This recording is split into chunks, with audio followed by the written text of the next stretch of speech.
윤석열 대통령 취임 2주년 논평입니다.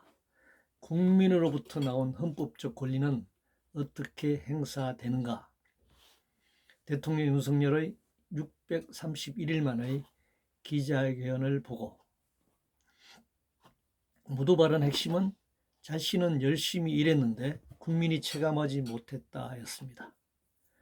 결론은 앞으로 잘할 테니 국회와 야당이 협조해 달라는 것입니다. 취임과 동시에 출근할 때마다 도어 스태핑, 약식 기자회견으로 외국 대통령 흉내 내더니 취임 100일 기자회견 후 630일, 1년 9개월 동안 대국민 소통을 끊었습니다. 22대 총선 패배 후 19일 만에 기자회견을 열고 22분간의 모두 발언에 이어 72분 동안 정치, 경제, 사회 분야에 걸쳐 20개 언론사 기자들로부터 질문을 받았습니다. 첫째, 총선 패배 책임 문제. 민생 문제인데 열심히 했으나 대외적인 어려운 경제 여건과 함께 국민이 체감하지 못했다고 말할 뿐 자신의 국정 운영 기조와 가족 문제는 피해갔습니다. 둘째, 인선 등 국정 기조, 헌법의 시장 경제를 거론했는데 헌법 정신은 전문의 민주적 기본 질서와 제1조 1항 민주공화국과 2항 주권 재민인데 자본의 신자유주의 이론에 경도되어 있음을 재확인했습니다. 3. 김건희 특검. 김건희의 듀얼백 수수 등 현명하지 못한 처사에 사과하지만 경찰과 검찰 수사 중이니 미진할 경우에 특검해야 하는 것이고, 도이치모터스 주가 조작 사건은 지난 정권 수사에서 문제가 없었다고 답했습니다. 국민들의 생각은 도이치모터스 사건 공범들은 처벌을 받았는데 김건희는 왜 수환조사 한번 하지 않느냐는 것입니다. 4. 최혜병 특검. 수사 결과 지켜봐야 한다며 부족하면 자기가 먼저 특검을 제안하겠다고 했습니다. 국민들은 대통령과 대통령실을 진원지로 보고 있는데 제3자인 것처럼 말했습니다. 5. 협치 방안. 노력하겠다는 구렁이 담 넘어가는 식으로 답변했습니다. 그동안 국민과 야당을 배제한 일방통행식 국정 운영으로 총선에서 패배한 것을 시인하고 과도한 권력을 분산하는 등 구체적인 보관을 제시해야 하는데 이를 비켜갔습니다. 6. 이종섭 호주대사 임명. 고발당했다고 임명하지 않을 수 없고 공수처가 출국 금지한 사실을 몰랐다는 등 상세한 설명만 했습니다. 대통령 다음으로 최혜병 사건의 핵심 인물을 해외로 도피시킨 것이라는 국민들의 생각과는 거리가 멀었네요. 한동훈. 비대위원장 사퇴 후는 오해에서 비롯된 일이라고 했다. 당사자인 한동훈은 그 요구를 거절했다고 밝혔는데 앞뒤가 맞지 않는 답변을 했습니다. 8. 국무총리 포함 개각, 검토 중이라고 했습니다. 국회 표결을 거쳐야 하는 국무총리 후보와 인재풀이 바닥난 장관 후보 인선의 어려움은 말할 수 없었겠죠. 9. 차기 미국 대선을 유력한 트럼프. 주한미군 주도 비용 상향과 무균철수 발언 등에 대해 최근 2년간의 관계를 소개하면서 변함없는 한미동맹만 강조했습니다. 역대 정권이나 대통령과 마찬가지로 상호 호의지고 균형 있는 한미관계에 대한 입장은 없었습니다. 10. 우크라이나. 우크라이나의 인도적 지원, 러시아와 산별 관계 유지 등을 언급했을 뿐 미국 등 서방을 우회한 우크라이나 무기 지원에 대해서는 말하지 않았습니다. 11. 한일 관계. 북핵 대응과 경제 협력을 통해 미래로 가야 한다고 했고 강제징용, 독도, 역사교과서 문제는 물론 일본의 군국주의 부활과 군사력 강화에 대해서는 언급하지 않았습니다. 12. 한러 관계. 그간 좋은 관계였으나 최근 북러 관계 진전에 따라 불편해진 측면이 있다라고 말했습니다. 사안별로 대응해야 한다고 했습니다. 미국 주도 신냉전 체제 일방적으로 편수하면서 악화된 한러 관계를 해소할 방향에 대해서는 말하지 않았습니다. 13. 반도체, 제조 산업에 지원하는 전력, 용수 기반 시설, 세제 등을 언급했는데 삼성 등 재벌을 지원한 측면, 그리고 시스템 반도체와 반도체 장비 산업 등 반도체 구조 개혁에 대한 언급은 없었습니다. 14. 정시를 활성화시키고 국내 자본이 해외로 이탈하지 않도록 금융투자세, 금투세를 폐지하겠다고 했습니다.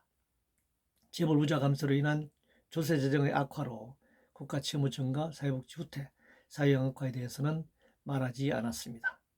15. 연금개혁, 임기 내 마무리하겠다는 말만 했을 뿐 국가복지 제도로서 국민연기금에 대한 재정 지원 등 국가 역할에 대한 언급은 없었습니다. 16.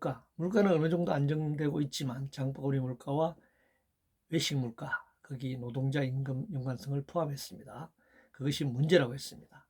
미 달러나 국내 통화 정책에 대해서는 말하지 않았습니다. 물가가 오르면 임금이 삭감되는 효과가 있다고 하면서 최저임금 인상 등 대책은 제시하지 않았습니다. 17. 저출생, 양육국가 책임제 관점에서 주거, 보건, 복지, 고용, 교육 등을 총괄하는 저출생 대응기획부를 신설하겠다고 했습니다. 먼저 저출생 원인에 진단이 부재하고 취임과 함께 출범했던 저출산 고령화 사회위원회와 무엇이 다른지 설명이 없었습니다. 상투적으로 종합적 대책만 서면 된다는 식입니다. 18. 의대 정원, 정부와 의료계의 대치가 길어지고 문제가 해결되지 않는 원인으로 다양한 의료단체가 단일안을 제시하지 않아서 그렇다고 했습니다. 먼저 공공의료 정책을 세우고 이에 필요한 의사 양성 계획을 수립할 보관은 없었습니다. 19. 세금, 지난 정부의 부동산 정책 실패는 시장 원리를 무시한 징벌적 과세 때문이라고 했습니다.